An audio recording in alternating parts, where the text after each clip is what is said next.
Assalamualaikum warahmatullahi wabarakatuh. Alhamdulillahirabbil alamin. Semoga kita selalu diberikan kesehatan dan diberikan pemahaman dalam mempelajari ilmu yang telah diberikan guru kita meskipun secara daring. Tetap semangat meskipun tugas berdatangan dan jangan stres, kerjakan secara bertahap, jangan sampai tertumpuk. Berjumpa lagi di pelajaran matematika.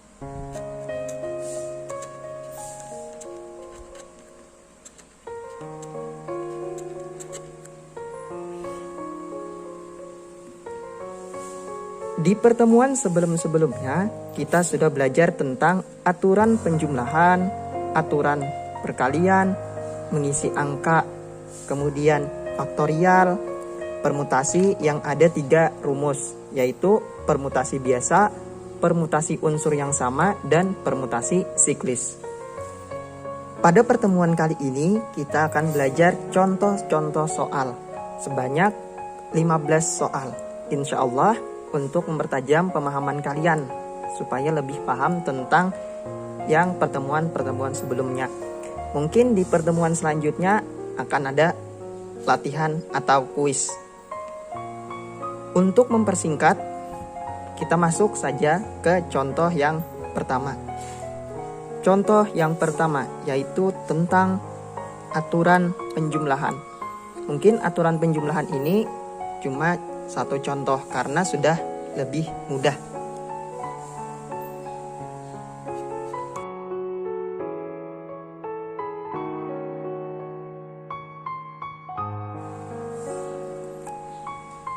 Nah, soalnya nanti akan muncul. Kita baca. Seorang siswa dapat memilih sebuah soal dari salah satu di antara 3 daftar yang tersedia. Ketiga daftar tersebut terdiri atas 23, 15, dan 19. Soal-soal yang ada pada ketiga daftar tersebut semuanya berbeda. Berapa banyak kemungkinan siswa memilih soal tersebut? Kita lihat soalnya, jadi di sana ada 3 pilihan soal yang masing-masing pilihannya itu mempunyai 23, kemudian 15, dan 19. Si siswa tersebut akan memilih salah satu soal saja dari semua pilihan tadi. Maka kita hanya perlu menjumlahkannya saja sesuai dengan aturan penjumlahan. Ingat rumusnya apa? N total sama dengan N1 ditambah N2 ditambah N3. N1-nya berapa? N1 sama dengan 23. N2 sama dengan 15, N3 sama dengan 19. Maka kita masukkan ke rumus N1 23 ditambah 15 ditambah 19. Maka akan menghasilkan 57. Jadi 57 pilihan soal. Cukup mudah untuk aturan penjumlahan. Kemudian selanjutnya yaitu aturan perkalian. Aturan perkalian. Aturan perkalian mungkin ada 2 contoh. Jadi yang satu soal biasa, kemudian yang satu lagi yang soal rute perjalanan. Kita tempel di sini. Nanti akan muncul di layar.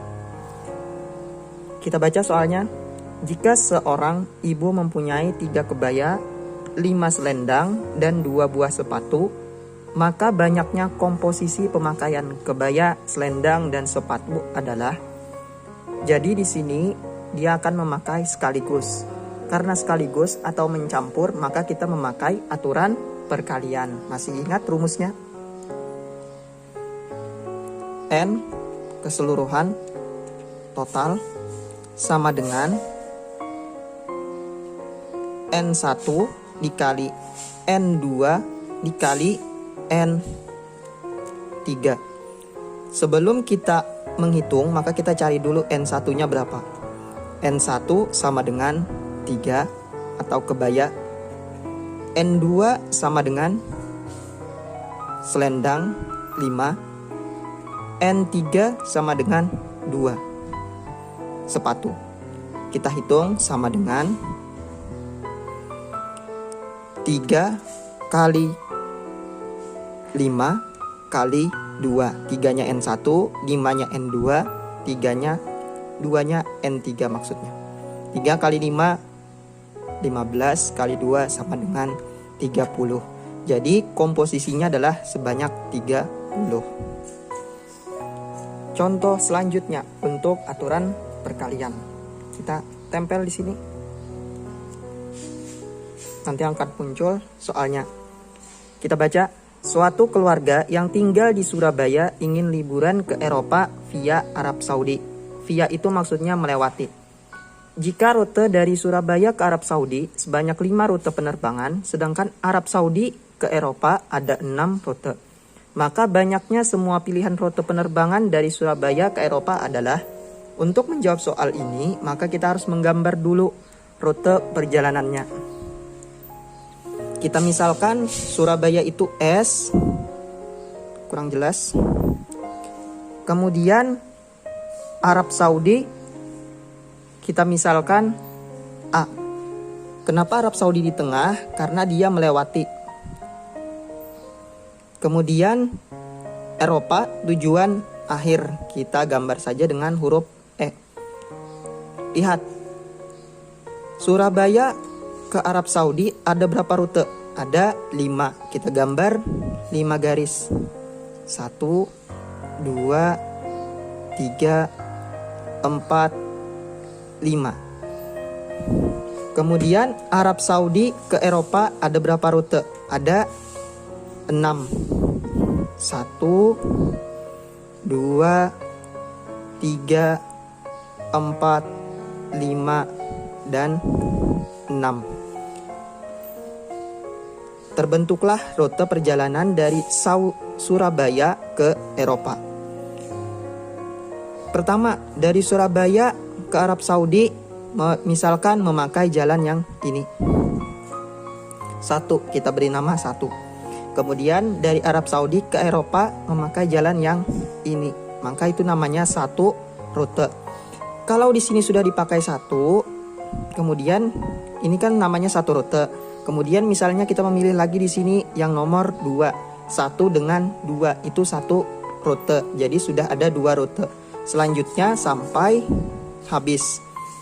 Cara mudahnya kita memakai rumus dengan aturan perkalian. Di sini ada 5 rute, berarti 5 kita namakan N1 sama dengan 5. Kemudian di sini ada 6. Maka kita namakan di sini N2 sama dengan 6. Pakai rumus aturan perkalian, N sama dengan N1 dikali N2. Maka 5 dikali 6 sama dengan 30 rute yang berbeda. Jadinya 1 dengan 1, 1 dengan 2, 1 dengan 3, 1 dengan 4, sampai 1 dengan 6. Kemudian karena ini sudah dipakai, maka yang nomor 2 lagi. Karena di sini sudah semuanya tadi terlewati. Atau kita coba nomor 2, 2 dengan 1, 2 dengan 2, sampai 2 dengan 6. Dan seterusnya. Maka itu kalau dijabarkan menjadi 30 rute penerbangan. Kemudian lanjut lagi ke materi yang selanjutnya, yaitu mengisi angka. Masih ingat untuk mengisi angka ada 2 bagian. Bagian pertama yaitu yang boleh sama, yang mungkin lebih mudah. Kemudian yang kedua tidak boleh sama atau tidak boleh berulang. Yang pertama kita masuk ke contoh boleh sama. Kita letakkan di sini. Nanti muncul, kita baca bersama-sama. Dari angka-angka 1, 2, 3, 4, 5, dan 6, berapa banyak bilangan yang terdiri dari 4 angka yang dapat disusun dengan boleh berulang.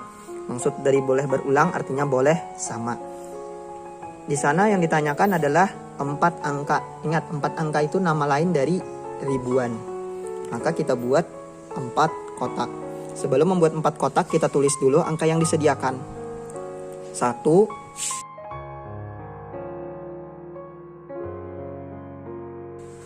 kemudian kita buat 4 kotak. Mungkin kotaknya kurang rapi. 1, 2, 3, dan 4. Untuk yang boleh sama ini mudah saja, kita tulis saja semua kemungkinannya di kotak pertama dulu. 1 mungkin, 2 mungkin, 3, 4, 5, dan 6. Kemudian di kotak kedua, karena dia boleh sama, maka kita tulis juga semua kemungkinannya. Sebelum menulis di angka kedua, kita hitung dulu ini ada berapa. Ada 6, maka ditulis di atas ini 6. 6 ini banyaknya angka, bukan angka yang terakhir. Sama kita tulis juga di sini 1, 2, 3, 4, 5, 6. Ada 6 jumlahnya.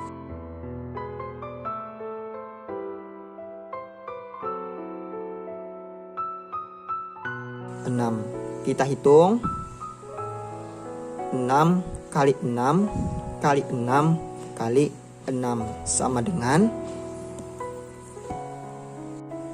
maka menghasilkan 1296. Kemudian masuk ke contoh yang tidak boleh sama atau tidak boleh berulang. Yang ada 3 contoh. Kita singkirkan, kita tempel soalnya. Kita baca. Diketahui angka-angka 1, 2, 3, 4, 5, 6, dan 7 dari angka-angka tersebut akan dibentuk bilangan ratusan tanpa ada pengulangan angka. Banyak bilangan yang terbentuk adalah dari soal sudah jelas tanpa pengulangan angka, artinya tidak boleh berulang. Yang ditanyakan lagi adalah ratusan. Ingat, ratusan itu ada berapa angka? 3. Jadi kita membuat 3 kotak.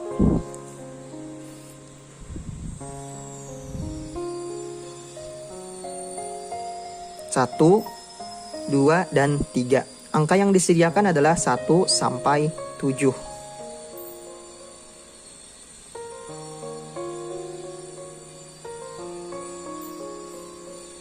Kotak yang pertama, ingat kita tulis semua kemungkinan.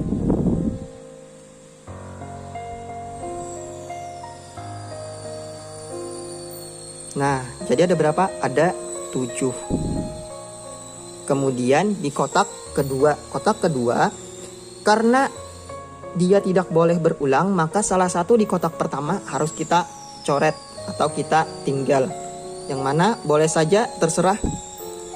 Kalau Bapak sini memilih angka 4, maka kita tulis yang tidak dicoret. 1, 2, 3, 5, 6, 7. Ada berapa? Ada 6. Karena sudah dipakai, seperti kotak pertama, kita coret lagi salah satu. Yang mana boleh terserah. Antara 6. Misalnya Bapak coret angka 2. Maka sisanya adalah 1, 3, 5, 6, 7. Ada 5. Untuk mencoret ini terserah kalian angka berapa saja. Nanti hasilnya akan sama. Ingat, karena tidak boleh berulang maka kita harus mencoret salah satunya.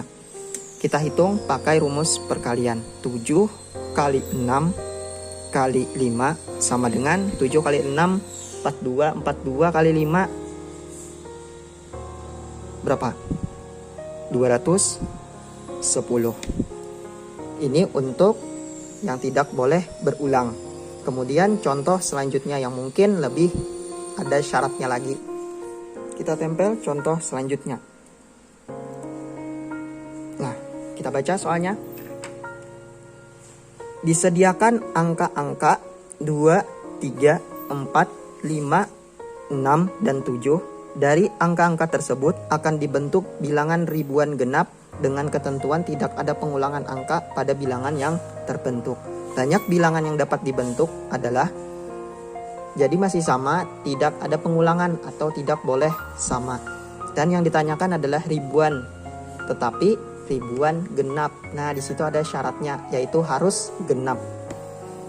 Sebelum menjawab ke soal, kita harus tahu dulu seperti apa bilangan genap itu. Contoh ribuan. Misalnya Bapak ambil contoh 2031.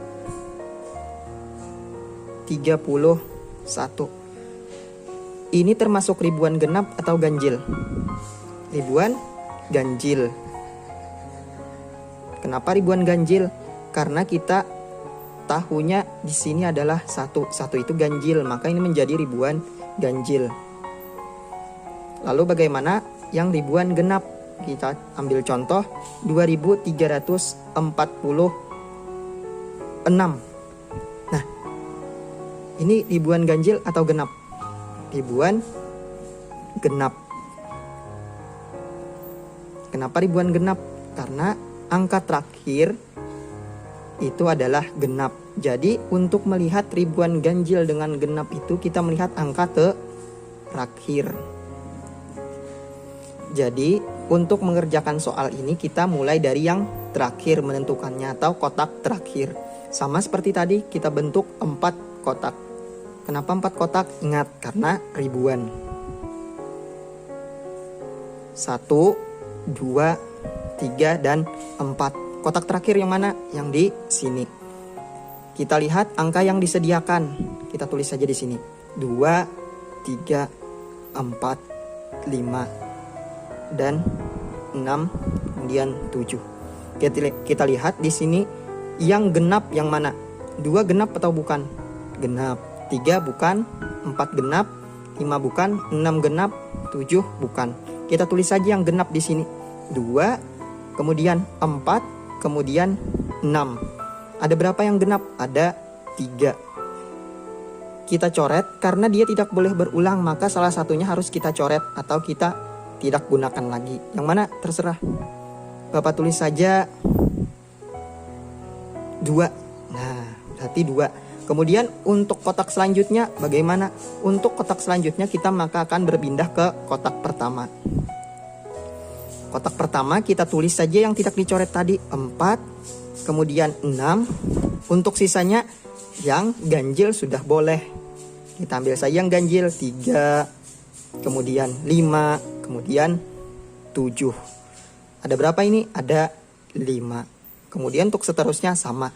Kita coret salah satu, kemudian kita tulis. Bapak coret di sini 6. Maka sisanya 4, 3, 5, dan 7. Ada berapa? Ada 4. Kemudian Bapak coret lagi di sini 7 misalnya. Terserah saja kalian mencoret yang mana. Sisanya 4, 3, dan 5. Ada 3. Nah, jadi kita kalikan angka yang dalam kotak. 5 kali 4 kali 3 kali 3 sama dengan 5 kali 4 20, 20 kali 3 60, 60 kali 3 menghasilkan 180. Jadi dia mempunyai 180 ribuan genap yang berbeda. Ingat, kalau genap ataupun ganjil dia dari belakang mengerjakannya. Kemudian ada tidak yang mengerjakannya dari depan, Pak? Maksudnya syarat yang dari depan. Ada setelah ini. Kita singkirkan. Sudah ada soalnya. Kita baca dari angka 3, 4, 5, 6, 7 akan disusun bilangan ratusan dengan angka-angka berbeda. Banyak bilangan ratusan yang dapat disusun dan kurang dari 600 adalah, nah terlihat dari soal, berbeda maka dia tidak boleh berulang atau tidak boleh sama. Kalau di soal tadi kita terdapat soal yang ada ganjil dan genapnya, maka di sini yang mempunyai syarat kurang dari 600. Untuk memahami soal, kita ambil contoh seperti apa bilangan yang kurang dari 600 itu. Bapak tulis di sini 421. Ini kurang dari 600 atau bukan?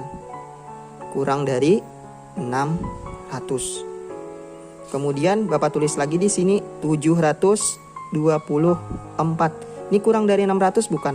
Ini lebih. Ingat, tanda seperti ini kurang, ini lebih. Lagi Bapak ambil contoh 623. Ini lebih dari 600. Lalu di mana perbedaan untuk lebih dari 600 dengan kurang dari 600. Coba kita lihat. 400 kurang dari 600. 700 kurang dari 600. 623 lebih dari 600. Kita lihat yang di depannya. Di depannya itu harus lebih dari 6. Sama 6 atau lebih dari 6. Nah, jadi maka kita harus melihat syaratnya yang di depan. Kalau tadi yang di belakang, maka sekarang yang di depan. Sama kita buat, karena di sini yang ditanyakan adalah ratusan, maka 3 kotak. 1, 2, dan 3. Kita tulis dulu angka yang disediakan.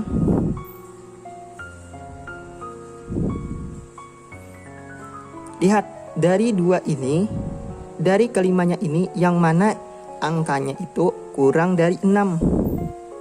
Ada 1, 2, dan 3. Nah, jadi kita tulis yang kurang dari 6 saja. 3, 4, 5. Ada berapa angka? Ada 3 angka. 3 ini banyaknya angka, bukan angka yang di bawahnya. Kemudian untuk selanjutnya kita coret dulu karena dia tidak boleh berulang. Kita coret yang mana salah satu. Misalkan Bapak coret saja 5. Kemudian kita tulis yang tidak dicoret 3 dan 4. Untuk angka selanjutnya berapapun itu tidak akan mempengaruhi kurang dari 600 ataupun lebih dari 600. Karena yang mempengaruhi adalah angka yang di depan saja, yang di depan. Kemudian kita tulis yang tidak termasuk tadi 6 dengan 7. Ada berapa? Ada 4. Kita coret salah satu, misalkan Bapak coret 6. Kalian boleh mencoret yang mana saja. Kita tulis 3, 4, dan 7. Ada berapa angka? Ada 3. Kita hitung pakai rumus perkalian. 3 kali 4 kali 3. 3 kali 4, 12. 12 kali 3, 36. Jadi sebanyak 36 bilangan ratusan yang kurang dari 600. Mungkin itu saja untuk mengisi angka. Untuk memperpendek video, maka kita lanjutkan faktorial di video selanjutnya. Silahkan klik video selanjutnya.